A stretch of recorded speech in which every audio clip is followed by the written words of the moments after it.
The Three Classic Mistakes of Inner Child Healing by Dr. John K. Pollard III. That's me. If you are on the path to improve your inner child healing, you'll want to know about three classic mistakes that get you into trouble when healing your inner child. Understanding these three classic pitfalls will help you as the inner parent to increase the love and joyful interactions with your inner child. First, I will define three classic mistakes and give you some background and examples about what they look like. Then I will compare and contrast them to an outer relationship example that everyone can relate to. Healing your inner child is certainly more subtle and tricky to achieve than you might first realize. Here are the classic mistakes which you are advised to avoid. 1. You don't even know you have an inner child in the first place. 2. You don't listen to your inner child. And 3. You don't respond appropriately to your inner child. Any one or combination of these three mistakes will typically create every difficulty you have with your inner child healing. Classic inner child healing mistake number 1. Not knowing you have an inner child in the first place. Think about it. You can't really heal your inner child if you don't know you have one, or you don't really believe there is such a thing as an inner child. So let me be clear about this point. Everyone has an inner child. This means you, even if you don't think you have one, or even if you've never heard of the inner child concept in your life. In case this is new for you, the way you would learn to recognize your inner child voice is as one half of your inner conversations.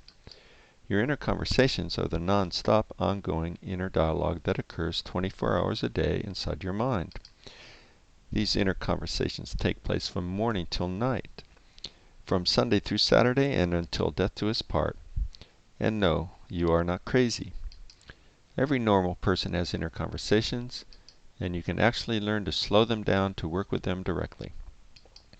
If you listen closely and carefully to your internal thoughts, you will hear two distinct voices interacting. One voice I call the inner parent. This comes from the style of parenting you received as a child.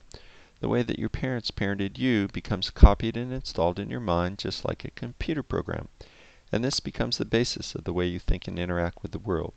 Traditional psychology calls this the ego. The other side of your inner conversations, the voice we call the inner child, comes from who you were as a child even though now you are an adult. Your inner child is a more important aspect to your total being than you could possibly realize. Just like outer children have different moods and personalities, so does your inner child. This voice may represent as a small, quiet whisper, or be the loud, boisterous part of you that everyone knows. Most people could also identify their inner child as their feelings, or as the intuitive aspect of their mind. Another description to represent the inner child often used by writers and artists is the person's heart.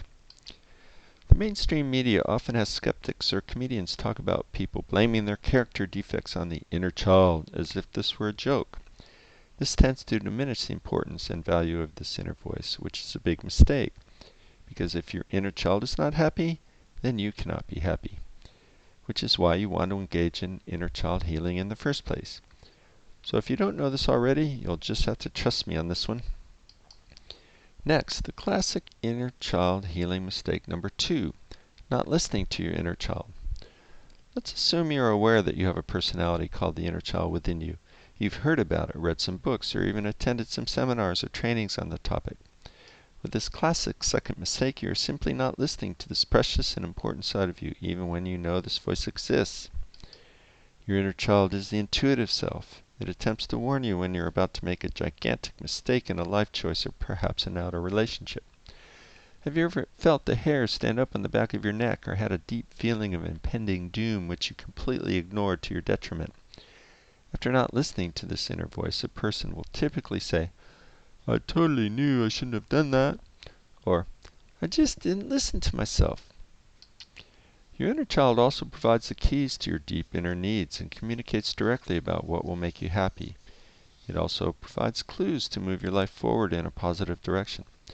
So when you get clear and direct messages from your inner child and you just plain don't listen, you ignore the advice and counsel of the best friend you have. Gee, now we are talking crazy. The final classic inner child healing mistake number 3 is not responding appropriately to your inner child. Many people know you have an inner child and even listen and hear what it has to say. Therefore, it's truly a shame when these same people make the classic third mistake of not responding appropriately. Why does this get them into trouble? Okay, not knowing you have an inner child. Perhaps we could forgive this mistake. If no one ever told you, how would you know? Not listening? Alright, well, maybe you're busy, you have things to do, life is crazy, not good, but what can you do? The problem with the classic third mistake is, now you are responding with neglect or abuse. In a sense, the first two classic mistakes are neglect, but let's call them benign neglect. Your inner parent doesn't know or is simply distracted. Classic mistake 3 is more serious than this. You are now going out of your way to be nasty, disrespectful, or abusive. It's not a fun situation for your inner child. It's also the kind of thing you would do if you had harsh outer parenting such as an ACOA or Al-Anon member might experience. Let's connect the dots here by using an easy to understand example from the friend-friend relationship. Since it's an outer relationship, it should be easier for you to relate to each of these mistakes. Suppose your best friend calls and says, "Let's go to a movie." Classic mistake 1 would mean that you didn't even know you had a best friend. When they call and ask you out, you have no idea who they are. This might seem silly at first, that you wouldn't know you have a best friend, but some people aren't aware they have an inner child, so which one is worse? Classic mistake 2. When your best friend suggests going to a movie, you don't even hear it. Perhaps you weren't paying attention or were distracted by something. Even though your best friend makes a clear communication, you just don't hear it. What he or she has to say? There could be many reasons, but the end result is the same. What your friend said or asked is just not received by your inner parent mind. Here's another example of the third mistake, the abusive response. What if you responded with something like, "You idiot! I wouldn't be caught dead going to a movie with you, even if you were the last person on earth." Now you are certainly responding inappropriately to your best friend, and this definitely comes under the categories of abuse or neglect. I'm sure you've had your own experiences of neglect and abuse in an outer relationship, so you know how it feels to be on the receiving end of these kinds of behaviors. So why would you want to be doing this to your precious inner child? What do you think it feels about being neglected or abused by its own inner parent? So just to feel a bit better now, let's look at what would be an appropriate response to your best friend. When she asks about going to the movies, how about responding something like, "Okay, what movie would you like to see?" Or, "Okay, what day were you thinking?" Or even something simple like, "Sounds good, let's do it." This response shows that you were aware that you had a friend and he or she was speaking to you. It proves you were paying attention to what your friend had to say. It demonstrates you care enough about your friend to respond appropriately by asking a question, making a comment, or just listening in an accepting manner. So to summarize, think about this friend-friend outer relationship example, and then see if you can translate this internally to your inner relationship between the inner parent and the inner child. Begin to hear and experience the many ways that you might be making these 3 classic mistakes even without realizing it. There's a lot more to learn about this topic, and indeed I've spent 30+ years researching and presenting ways to become more conscious as an inner parent. This is so you too as an inner parent can avoid these 3 classic mistakes with your inner child healing. So where might you go to learn more about your healing in your inner child with self-parenting?